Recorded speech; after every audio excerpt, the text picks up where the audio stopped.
Hey listeners, my name's James. And I'm Tim. We're your hosts. You're listening to The Waiver Wire.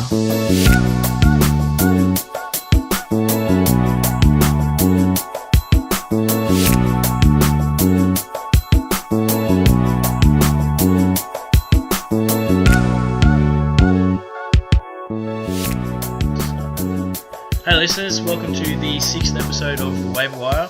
We have a very special guest today, a fellow Aussie, Oklahoma City Thunder expert, Adam Joseph. Say hi, Adam. G'day fellas, how are we? Good. You know, we have to go Aussie first, James. Always have to go Aussie first. Aussies do it better, Tim, don't they? So we've got Adam on today. We're going to be talking about the Oklahoma City Thunder and everything that's changed since Durant left. And just his thoughts on some other things going about the NBA. But first we thought we'd just have a little chat about Adam's new initiative, the NBA Draft 2016. Initiative's a funny word. I honestly wasn't expecting to talk about that today. So, well, Tim, do you want to take it away? Yeah, well, so I was just really interested. Where did you get the idea from? Just a random Twitter conversation, to be perfectly honest.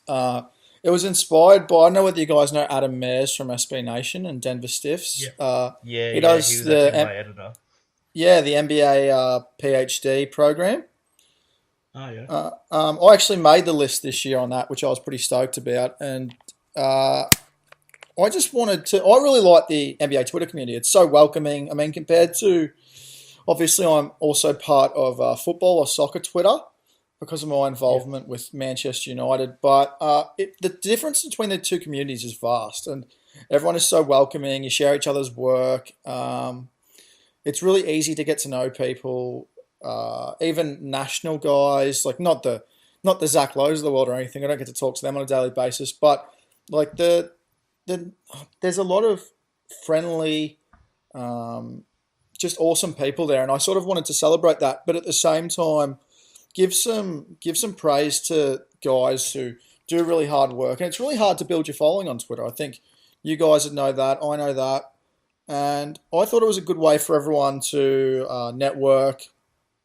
And it was just something I was really intrigued to see who would end up wearing the draft. Like, we had heaps of surprises, lots of Aussies on the list, which was cool. But that's probably for the fact that my network does have a lot of Aussies in it already. But that's just upside for us. So no, it was just a heap of fun. I'm glad it went so well. There was obviously a bit of backlash.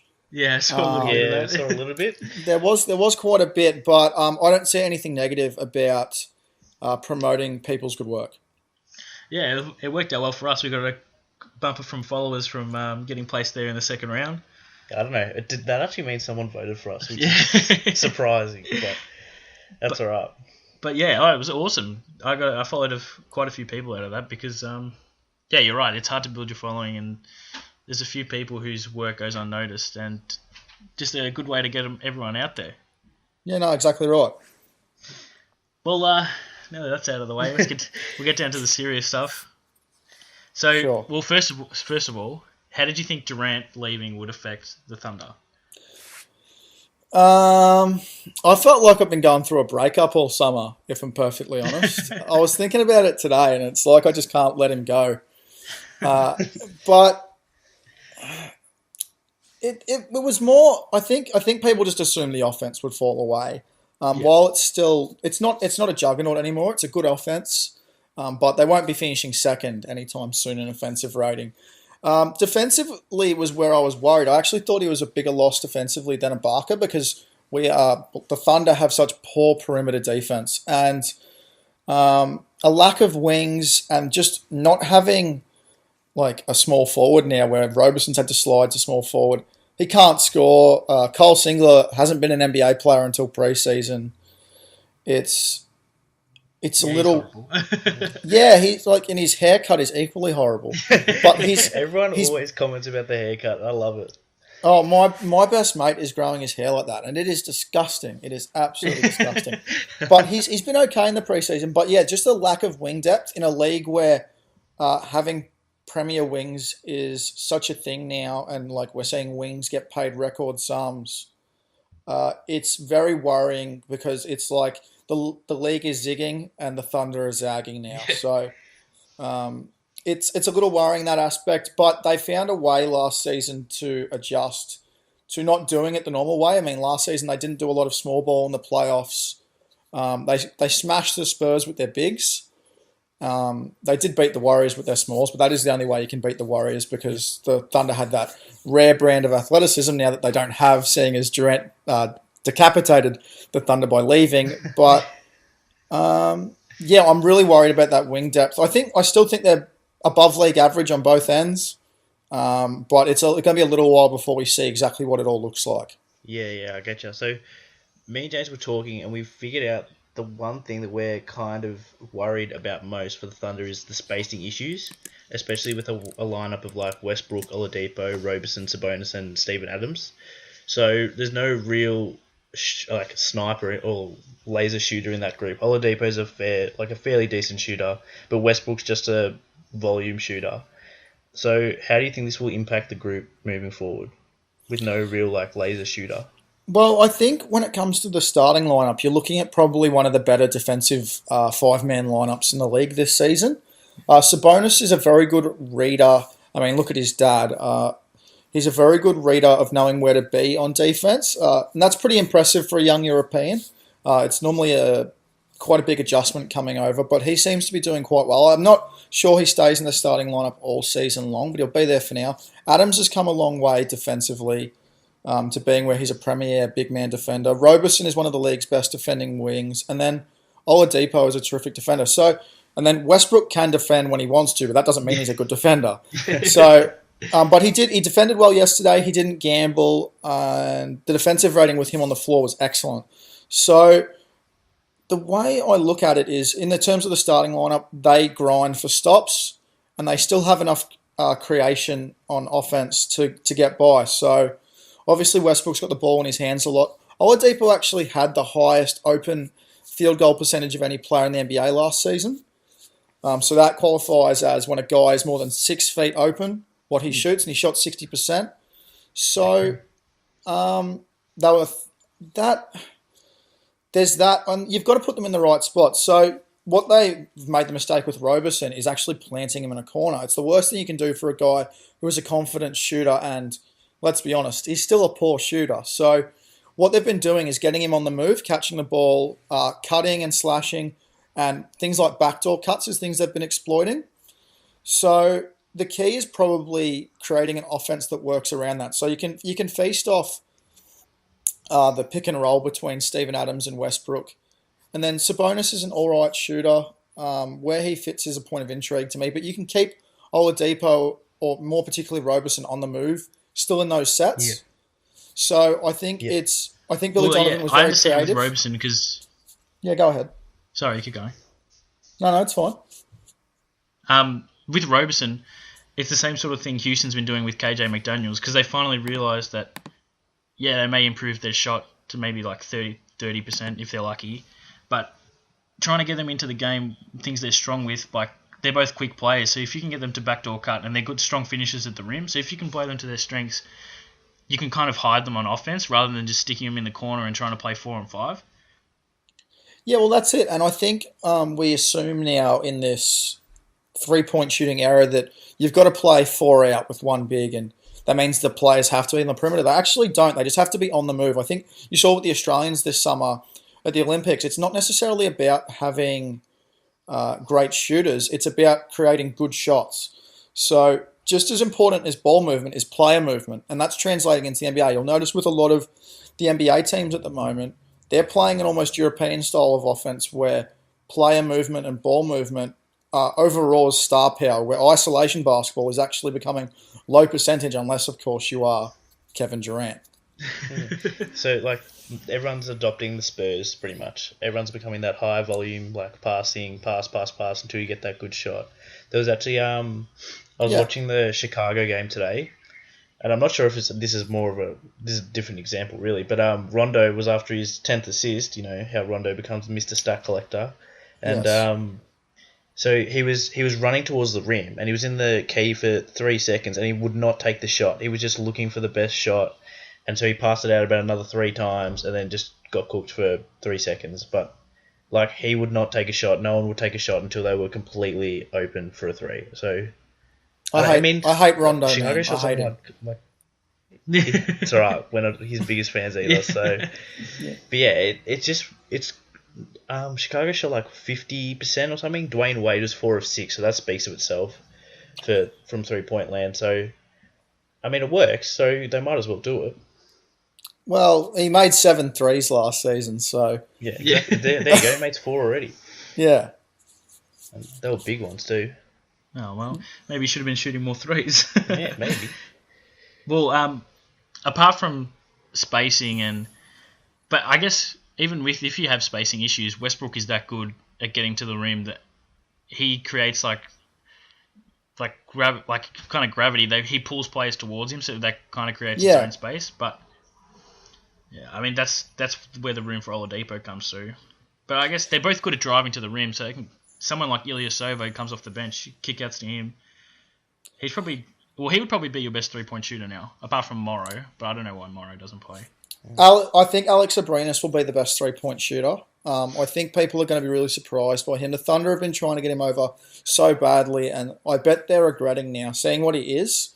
He was EuroLeague's Young Player of the Year last season.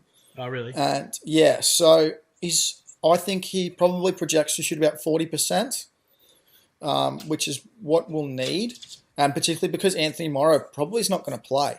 Yeah. I don't get that. What did he play? He played 1 game in the playoffs, maybe. He scored 8 points in like 2 minutes, and then sat on the bench for the rest of the game. It's because you can defensively, you can just put him in the pick and roll and isolate him against his man. And he just doesn't have the lateral quickness to stay in front of a guard. He just doesn't, and so he just gets roasted every time. And he's just clearly not a favourite of Billy Donovan. Yeah, he's really fallen out of the rotation since Donovan came on. Yeah. There's a lot of people who've done that at different teams. Yeah. Well, so apart from the spacing, do you think they may struggle to score with Adams at centre instead of Kanter? No, actually, I think Adams will probably be the second option on offense. Yesterday he had, he took I think it was 16. Yeah, something like that. So I'm not worried about that. He's showed an expanded offensive game. He's got nice moves from around 10 to 12 feet now. And I'm not too worried about that. I think you'll see Adams have a couple of 20-plus nights this season, probably a few, because I reckon he's probably projecting out to about 13 or 14 points a game, which is probably exactly what you need because you can't play Kanter for more than... I don't expect Kanter to play more than 22 minutes a game this season. That's what I was just about to ask you. You can't afford that. What role do you see for Kanter anyway? Probably turn him into a nice bench piece, and then... I am thinking, I was going to tweet it out today, but I think I upset Thunder fans enough by still supporting KD. So I was going to say that I expect Enes Kanter or Cameron Payne to be traded this season. More likely Payne during the season and then Kanter next summer, probably on draft night. Well, the only problem with the trade really is Kanter's salary, which you were the only ones who wanted to match anyway. So that's just a potential thing there. But yeah, no, I talked about this with Royce Young from ESPN, and he said to me, you can think about it that way, but you have to think about how the salary cap has changed that contract over time. So his contract now is only a sixth of the salary cap. So and teams do need scoring bigs, and one of the things that's become trendy in the last, what would it be? Couple of years or 12 months even is getting a strong scoring big playing against second units like Kanter has. So you're seeing Zebo do that in Memphis and Okafor's likely going to do that in Philly. So he still has use, but to a team like the Thunder who are no longer contending for a title, he's a luxury that they don't need anymore. So that's why they matched Portland's offer, but now it makes more sense to trade him and there will be a market for him. It's just a matter of what the Thunder consider to be a fair asking price. Yeah, that's very true. So that was another thing we wanted to talk to you about. Philly looked... So obviously you watched Philly versus OKC. Philly looked a lot more dangerous. I watched I watched the whole third quarter of that game. Obviously we saw the incident with Russell Westbrook, made a good meme. But so Saric and Embiid, Embiid was blowing up NBA Twitter, and Saric looked pretty solid as well. So who do you think out of those two will be better for Philly long term and this season? I think both stay. I think that Okafor and Noel clear out. Saric has more use around someone like Embiid because he can space the floor. Yeah. Embiid will certainly be better. He's a stud. So I think you can... We don't know what Ben Simmons will look like in NBA lineups yet. But, I mean, you look at Embiid, Saric and Simmons, and that's a nice three. Well, you can almost consider Simmons a big because he's a point forward. So that's pretty good options for Brett Brown, who's a really good coach. Like, he's a really good coach. And I think we'll see that now that Philly are relatively competitive. They'll probably still have the worst record in the league, but they're like last night, they're going to give teams trouble when they actually get their offense going and actually make shots, because they have so many streaky offensive players and then they don't really have a lot of direction as far as guards go. Well, this is what Sam Hinkie died for, huh? It's funny. I was thinking today that everyone mocked and gave Sam Hinkie so much crap the last few years because obviously they were just a tyre fire for so long. But now, I mean, last night they were chanting Sam Hinkie's name. They were chanting "Trust the process." And it's like a cult over in Philly. yeah. And the funny thing is that Jerry Colangelo is trying to kill the memory of Sam Hinkie, even though the reason that he'll probably end up getting praised is because Sam Hinkie put all these assets together. Yeah, exactly. Well, from all the tanking and everything, they've got players like Saric, Embiid, and Simmons that they can play, and they have the luxury of getting rid of someone like Okafor and Noel, who they'll get good assets back for players like them. So they're in a pretty good situation, Philly. Yeah, they really are. I'm just hoping my Carlton Football Club are able to do the same from their tanking. Yeah. Maybe they should have got rid of Bryce Gibbs while he sell high. Oh, jeez. Nah, couldn't do that. They had to keep him, otherwise they'd be in way more trouble. Yeah, but then he leaves soon anyway. So he's got another 3 years on his deal anyway. Yeah, but like you can't have too many bad players. You need to keep a little bit of leadership. I think the problem with Philly is they didn't have enough leaders during this losing. Yeah. And that's probably the only thing that they didn't have enough of, is they didn't have good veterans who could help the players through the losing. That's the thing they're going to have to get through first, is teaching them how to keep their heads up through lots of losing. Because that's tough. I mean, look what it did to Michael Carter-Williams. Yeah. Yeah, so... Well, actually, I'd probably compare Philly more to the Brisbane Lions, which are my team anyway. But hey, let's not worry about that. I don't want to talk about them. They've given me enough heartbreak. The season's over. Let's not worry about it. So Michael Carter-Williams trade. That was a good thing. I was going to ask you about that. What for you does that mean? Like when I got the notification saying Michael Carter-Williams was looking to get trade. Oh, they were going to do a deal. I was like, well, how does that benefit either team really? And then Carter-Williams goes, and I was watching today, and he actually played some minutes, which it surprised me even more. So, if he actually plays minutes, who do you think that affects more, Rondo, Wade? I don't think it affects any of them because it's such a nothing gamble. They had the way I look at it cynically is that Michael Carter-Williams and Tony Snell are the answer to no one's problems. Yeah. So at the end of the day, like it's a low risk gamble. Snell wasn't in the rotation. They can take on Carter-Williams. If he can help them, that's great. If he can't, he just gets traded again. So people are always going to take a chance on a guy that put up the inflated numbers that he did in Philly. So, like, I mean, nobody wanted him, to be honest. But Chicago have nothing to lose. They're like, a lot of people like me are picking them to be crap. But other people, like, I have a bet on Twitter that if they finish in the top 3, my AV has to be a crying Jordan for a year. That's a safe bet from you. Oh, no, just for the playoffs. Sorry, just for the playoffs, thank God. But I was feeling pretty confident about that. I just don't buy into what Chicago is doing. I think it'll sell tickets. Whether it'll translate into wins long term, I'm very cynical. Yeah, no, I get that. Like, I'm more about the Sam Hinkie, not to that extreme, but like what Denver's done, I'm happy with. To give a couple of years, give away, just gradually move those players on, and then now we've got a good young core, and they're going to be, all of them will be studs, and we still have a couple of players who we can still move on and get even more youth and just keep on going. So I'm more about that. The NBA's best kept secret is the Denver Nuggets at the moment. Yeah, I completely I don't agree. get why people don't realize. Like, I'm not sure how many games that Denver will win, but that's not really important. It's more important for you guys is just development of the players that you have. You have trade assets. So, like, obviously, I don't think the Nurkic Jokic experiment will work. I think eventually you'll have to move one, and I think we both know who that'll be. Yeah.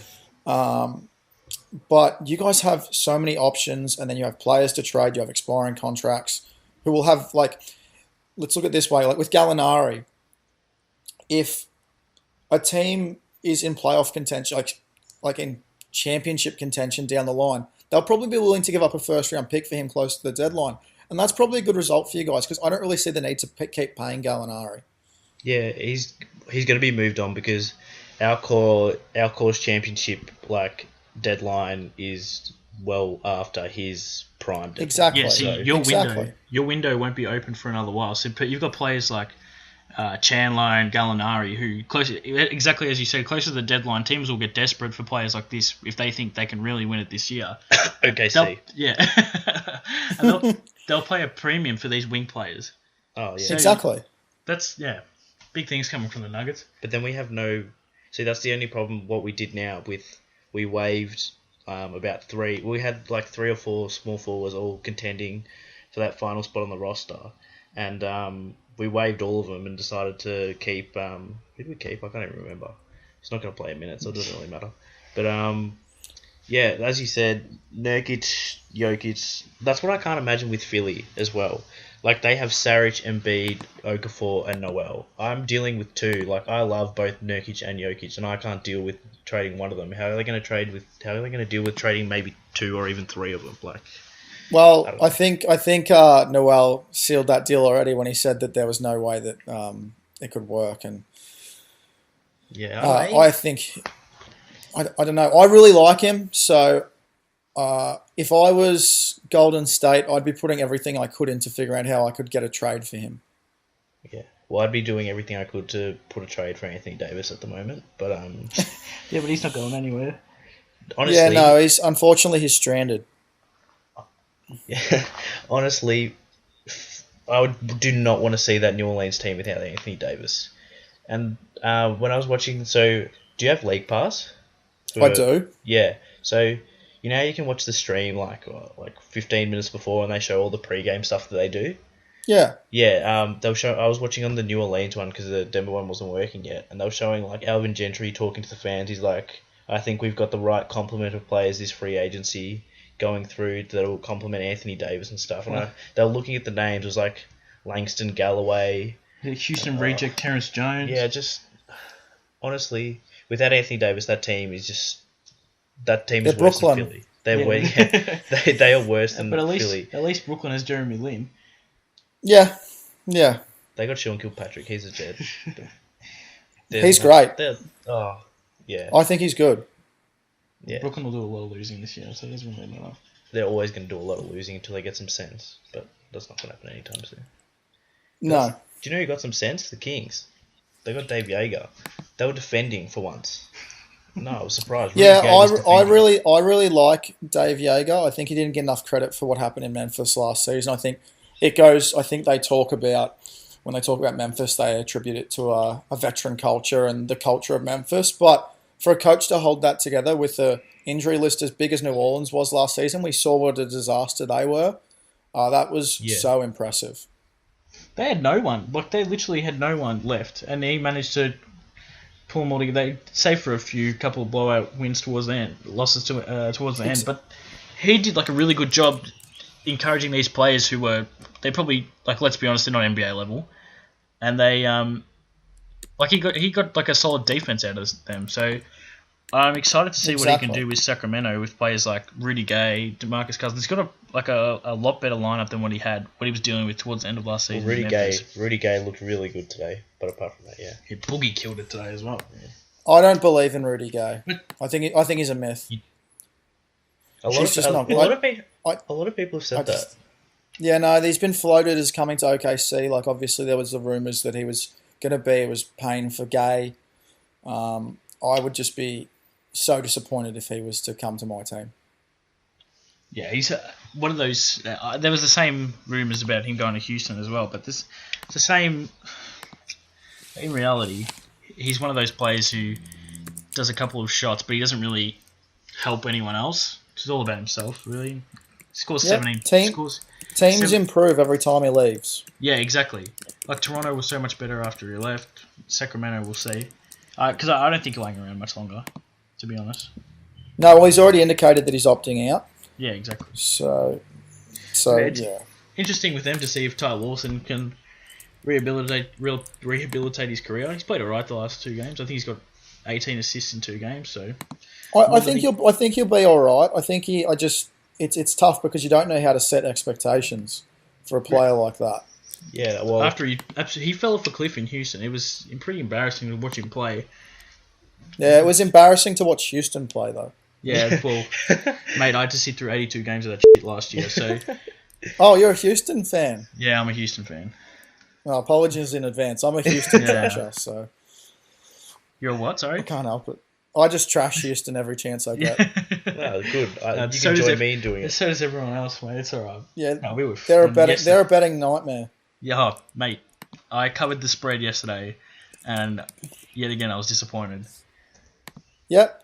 They cost me so much money last season. Yeah. They became a no-bet team, and then I bet on them yesterday. So, just a disaster. I always think about that. I'm like, last year I said I'm never going to bet on them again. And then I'm like, against the Lakers, $2 to cover 6 points. Definitely. Yet again. No good. Cost me my money. Take my advice, man. Never bet on your own team. Yeah. Just never do it. Well, I bet on Denver, and that turned out pretty nicely, even though AD tried to ruin my night. Yeah, I guess the Pelicans are the exception to that rule when betting against your own team. The Pelicans, I don't think people understand how bad. If Anthony Davis gets injured, they're the worst team in the West by an absolute mile. Like yeah. And I think the Lakers will surprise people with how good they'll actually be this year. They won't. You're just saying that because they beat Houston. They looked good yesterday. I'm serious. They made Houston look. Made them look good. Did either of you watch any of that game? No. Yeah, I did. Unfortunately. In the first half, they were making some seriously tough shots. Like Houston, Houston was rolling offensively, and they stuck with them. It wasn't that Houston just didn't play defense and let them do whatever they want. That was in the second half when Nene decided he just wanted to be a turnstile and let anyone go past him. But though seriously, I think, especially some fantasy options there, D'Angelo Russell was making some crazy threes in the first quarter, and Jordan Clarkson was amazing yesterday. Yeah, really I think he's a bargain contract. Yeah, I can't believe no one... Did anyone make an offer for him? I don't think so. No, I mean, he must really like LA. Yeah. That's pretty much what I figure. Well, I think he's dating one of the Jenners. I think he's dating one of the Jenners, so that probably explains a lot. Oh, yeah, well, there you go. It explains the only reason... It's probably the only reason you'd want to be in LAR, but... I don't blame him. So. Yeah. No, I understand. Well, Adam, thank you for joining us. It's been a pleasure. No, thank you. It was a pleasure anytime, guys. Just for the listeners who may not know who you are, do you want to just let them know where they can check all your stuff out? Yeah, I was on a podcast like an hour ago, and I said I'm not big on self-promotion, but if you want to come argue with me, I am on Twitter at Adam Joseph Sport. I probably hate your team and your favourite player, so come talk to me about it, and maybe we can be friends, and then you can see all the writing and podcasting that I do while you're there. well, that's a nice way to get people onto your Twitter page. Come and have an argument with me. Absolutely. Yeah, I'm fun to argue with. No, I'm not. I'm not. All right. Thanks once again, Adam. Really enjoyed that. Thanks for coming on. No worries, guys. And that was Adam Joseph joining us again. So, guys, this is a fantasy basketball podcast, and so me and James are going to use Adam's insight to discuss all of what we've just talked about. So, since he's the premier knowledge on OKC, we're now going to discuss OKC in your fantasy prospect terms. Well, with Inez Kanter, I know he was an option a lot of people picked probably before 100. I picked him up at I have him in one of my leagues. I got him, I think, 130 or something. No, that's cheap. So I'm happy with him there. If you can get him 130, that's fine. But for his role, 20 minutes defense doesn't matter. Defense doesn't matter in fantasy. So he got, I don't know, 17 points and 10 rebounds or something in their game against Philly off the bench in 20 minutes. If you're picking him up as your backup center with pick 130, that's a fair trade. But from what Adam said, he doesn't sound like he'll be starting anytime soon. No. So you wouldn't want to take the risk on him. Hopefully you didn't take a risk on him early, because that'll cause big trouble for you. But like you said, maybe someone like Roberson or like a use for Roberson, maybe Singler will get extended minutes. And if you're this is probably only if you're in one of the 16-team leagues, pick him up as an injury replacement maybe. So that option's there for you. Well, yeah, because he'd be really deep. Yeah, you'd have to go really deep. So OKC presents something weird, because Russell Westbrook was obviously one of your first 3 picks, and if he wasn't, then there was something wrong in your league. But what did he go at ours? Pick 2? Pick 1? I think he went to pick 1. Yeah, I'm pick 1 now. But so Russell Westbrook goes off number 1, and then there isn't another player apart from Oladipo really who you're gonna pick in your top, because you don't want Roberson, because defense, as we said, defense means effectively nothing for fantasy. You don't want Adams. Maybe you want Adams, but he'll be late. No, Steven Adams is not. I think he got drafted in ours. Yeah, not for me. I mean, I might pick him up if no one's drafted him as like a third center, since he's there. But apart from that, there's no real need for me like to have any OKC players apart from Oladipo or Westbrook, because they just don't have that, as we were discussing, they just don't have that shooter to score the points and get assists and rebounds. They don't have that. I think they lost. They got dominated on rebounds against Philly. So that's something. Interesting that you do bring up Philly, because I think it'll be interesting with people if they drafted Saric or Embiid, or even if they drafted Okafor, because like Adam said, Okafor was moved to the bench for Embiid, and Embiid played incredibly well in those 20 minutes he played. But is he worthwhile having him if he's only going to come off the bench? I mean, he comes on for an offensive threat. That's why he's there. His defense is suspect, but again, not fantasy relevant. But is it worthwhile getting him? I mean, if he's gone undrafted in your league, that's someone you could think of picking up. But I mean, I don't think there'd be many leagues where he would go undrafted. Yeah, nah, me neither. What about Sabonis? Do you reckon Sabonis is worth it? No, I would not pick up Sabonis. He looks like a decent player. He'll be a good player, but like Adam said, I don't think he'll be in the starting lineup for the whole year. Yeah, and in fantasy terms, he's not something that you're really looking for. He doesn't really get put up many stats. There's so many better options. So, Philly, James, we need to discuss this. We need to get this out in the open. Who do you reckon, Embiid or Saric? Who's going to be the better fantasy player? Well, for now, I'd be looking at Saric, purely because Embiid's on a minutes limitations, and he did go over it yesterday because they were in a chance to win the game. But at the moment, I'm going to go with Saric. He didn't have a great game. He looked pretty good, but he didn't have a great game statistically. But I think his ability to stretch the floor, and this is what I wanted to talk to you about, Tim. Especially in daily fantasy, stretch fours are probably the most valuable player. Yeah, because they get rebounds. If they get a double-double, if you're looking at daily fantasy terms, you get an extra point for that three-pointer. So if they get a double-double, 10 points, they've scored 3 threes and maybe a free throw. Yep. You're looking at like 24 points. Yeah. So just players like Saric, they just get a bit of a boost. Yeah. So that's probably why I take him over Embiid. Well, I actually drafted Embiid in our league, if you didn't realise, and I'm pretty happy with that. Well, he put up 20 points and 7 rebounds. Yeah, he played well. He was dream shaking, bro. It's not because Embiid's bad. I'm just saying at the moment, with him on a minutes restriction, I'd rather have Saric. Yeah. Nah. Who do you reckon wins rookie? My pick would be for rookie of the year is definitely going to be Embiid. Just looking at that, is there another person if he can win? That is, if he's actually eligible. I know he can win it. Yeah, you know what? Like I agree with you probably. Embiid, if he continues to play like he did, he'll probably win rookie of the year. Yeah, good. So that's a solid bit. That's good. I might put money on him, to be honest. Alright, before we finish up, we've just got one last little segment that me and James have decided to put in. It's called Ad Drop. Yeah, we know, it's original, absolutely. But, so, when you start fantasy, obviously, you pick your team, you think that's going to be the best, and then day 1, day 2, you're like, this person didn't perform, or there's someone who was better suited to my team. Now, me and James have both made one. Did you make one? Yeah, I made one. We've both made one ad drop.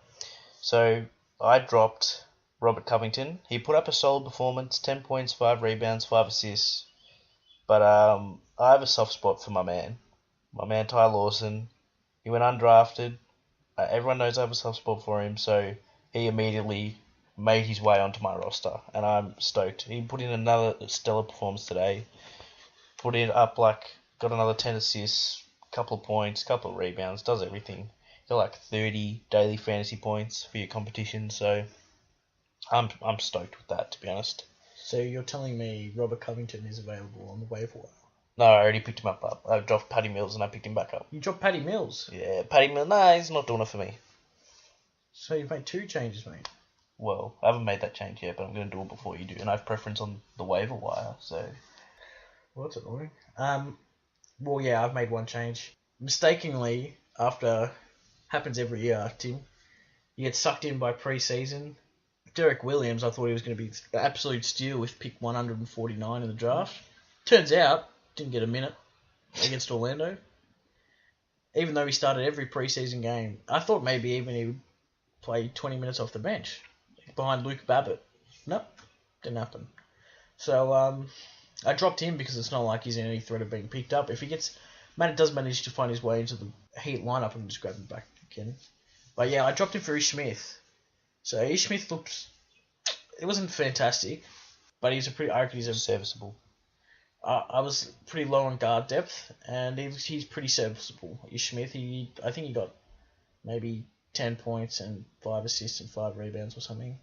So yeah, as just my last player, a little bit extra, it's fine for me to replace Derek Williams who's getting a big 0. Also had another 0, Chandler Parsons, hoping he'll be back sometime soon because I don't want to drop him because someone will pick him straight back up.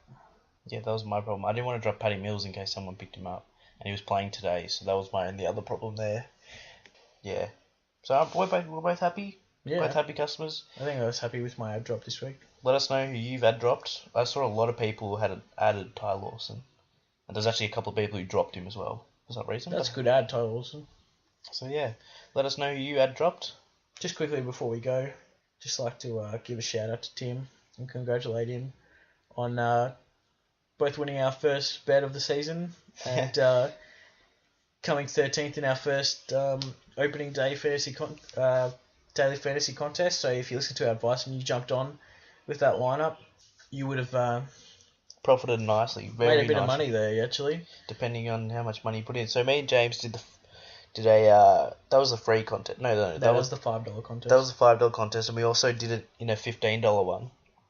And in the $15 one, we made we got what, $120? Yeah. So that's definitely a nice product. Finishing 13th, yeah. So that's fantastic. So that should be a lesson for you all. Listen to our advice because we got y'all. Everyone, don't sleep on us. Yeah, don't. Oh, that was weird. But honestly, don't sleep on us. We're here to give you the advice, and we're doing it for free. And all we want to know is that you guys are winning money with us. So, thanks for tuning in, guys. Thanks again to Adam Joseph. Absolute gem of a bloke. What a champion.